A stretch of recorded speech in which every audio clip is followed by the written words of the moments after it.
Looking forward to starting the conference. Unfortunately, get to start out with a very good Florida Tech football team who is going to come in here at 3-0.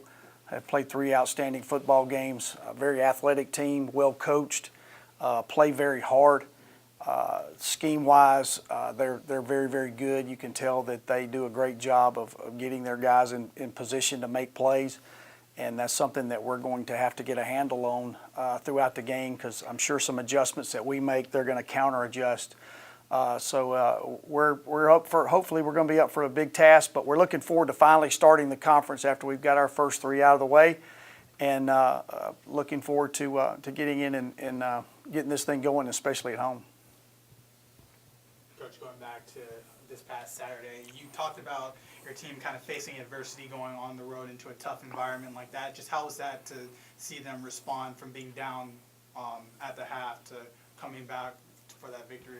Well, I was extremely proud of them. We had a 10-7 lead, and their quarterback broke a long run and got them in scoring position. They scored, took the lead, and then we come right back down the field and had a good drive going and fumbled, and they pick it up and return it to somewhere around the 10-yard line and score them. So now we're down 21-10. But our immediate response was to come back down and score and cut it to 21-17 right before the half. So you could look on our sideline. There was not a lot of panic. There was no panic in any of our players, which was good to see. There was no arguing. There was no pointing fingers of, this is why we're behind. They stuck to the task at hand, and you could tell the maturity of our guys on the sideline. That was good to see. You could tell that they were all pulling for each other. So for us to face that adversity, especially on a first game on the road, on that type of environment in front of that crowd, that speaks volumes for our football team, and hopefully we will continue to grow from that. And that is something that I pointed out to our guys of how proud I am of them for doing that on the road against a good football team in that type of environment. As far as Florida Tech goes, they 3-0 football team as well. Numbers-wise, defense kind of sticks out for them a little bit. Very athletic defense, Coach. They are. They've got a defensive end that's a 2-time All-American that in every game that he has played this year has wreaked havoc. He's obviously a force to be reckoned with. He had an outstanding game against us last year. So he's a guy that we know that we're going to have to play very well against. Unfortunately, they move him around, put him in different spots, which you can't get a beat on where he's going to be. So you can't work any double teams or anything like that. We're just going to have to bow up and go man-to-man on him and use good technique and hopefully keep him out of the backfield, because the one thing, he's a very good run stopper, but he's an even better pass rusher, and he wreaks havoc in the backfield in the pass rush. And the rest of his surrounding cast are all very good. They run to the ball very hard. They create turnovers. They're extremely hard hitters. They're a very physical football team, as you can imagine, and with a roster loaded from the state of Florida, they've got a lot of speed. So it's something that we're going to have to contain. We're going to have to be in a position where we're playing basically like against our defense, a team that's fast and physical. So this is a challenge that is going to be a little bit different for us and new for us. So again, this is one of those deals where we're going to have to play 60 minutes of football, and you can't afford a letdown against a good defense like these guys have. Offensively, they return all-conference running back in Haynes, but it seems like for the past couple of games they've been more pass-heavy. Just what have you seen from their offense? Well, I think they've been a lot of mixture in what they're doing. They haven't established the run quite as much as you would normally think a Florida Tech team would do. I don't know if they're working on some other things and what they like to do. I know they lost a great quarterback in Cato from last year, and maybe they're trying to get early in the season, get their quarterback honed up before they get into conference of being able to throw the football. I know what they like to do is run a lot of counter type things, misdirection, and they're going to get the ball in his hands, and he's going to make some things happen, especially going against us. They're going to try to control the clock like they did last year. They got a good physical, well-coached offensive line up front, and they're going to do some things that try to keep the ball out of our hands, I believe, and mix in those play-action passes, which is what has always been very successful for them. every year that I've played them is they mix those in at the right time and get you lulled to sleep, and then all of a sudden they go over the top on you with great speed from the outside. Coach, we counted with Devontae Jackson, a great running back in his own. What's it going to take for us to get him rolling strong in this game? Well, decipher all the different fronts that they're going to play. Like I said, they move guys around a good bit. They get into different fronts, and they try to confuse you in your blocking scheme. And that's one thing that we did not do very well against them last year. They shut our run game down. And what we ended up having to do was throw the ball a good bit. And the way that we got back into that game, we were down 13-3 to those guys, and we had to go to the pass game, and we can't afford to do that. Their pass rush is too good. They blitz too well.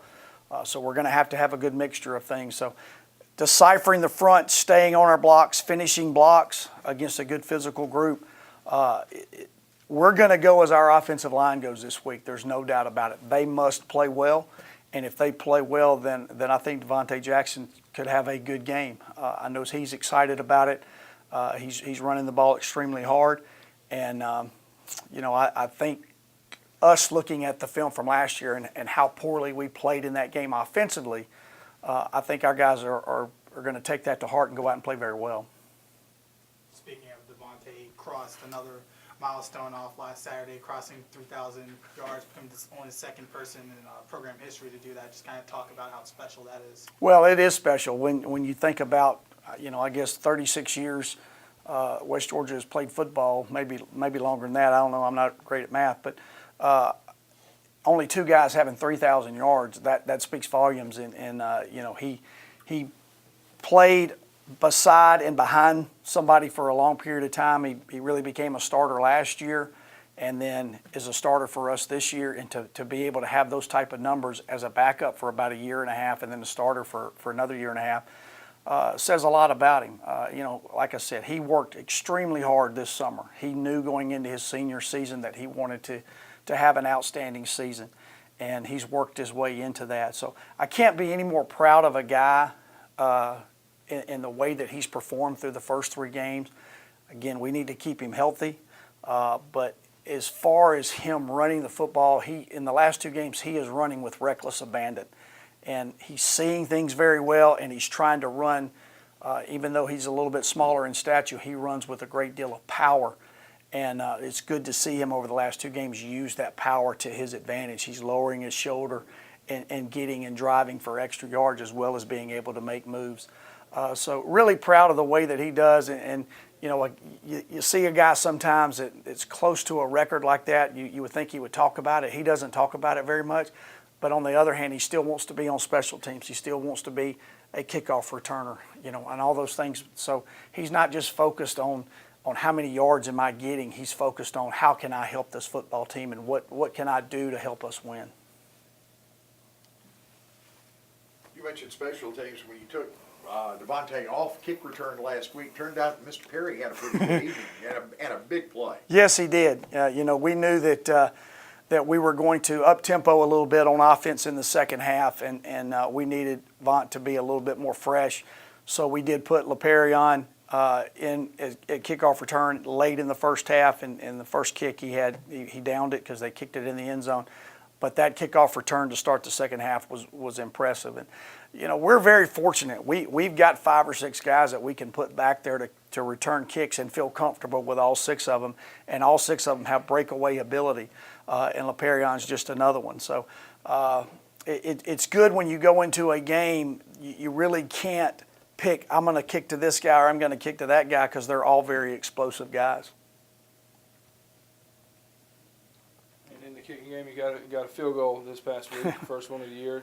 Talk about that and the progression of our kicking program. Well, we did make it. It barely. We pull shotted it in, ricocheted off the upright, but it did go through. So that was our first one of the year. I was, if you had a camera on me, you'd see how excited I was for us to finally be able to hit those. And, again, that's just something that our guys got to get confidence in. And I can see them kicking the ball better in practice. It's just got to carry over to the game.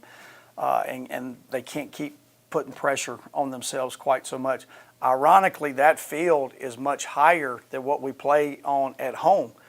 so it's not as good a surface to kick off of, but we kick better. And so it's kind of ironic that it happens that way. But I was proud for Omar. He came in there, stepped in, and gave us those 3 points. They were big points, as it turned out, because it allowed us at the end of the half to cut that lead down from 11 down to 4, as opposed to being 2 scores down, being down 21-7 at one time. 21-10 makes it look a whole lot better.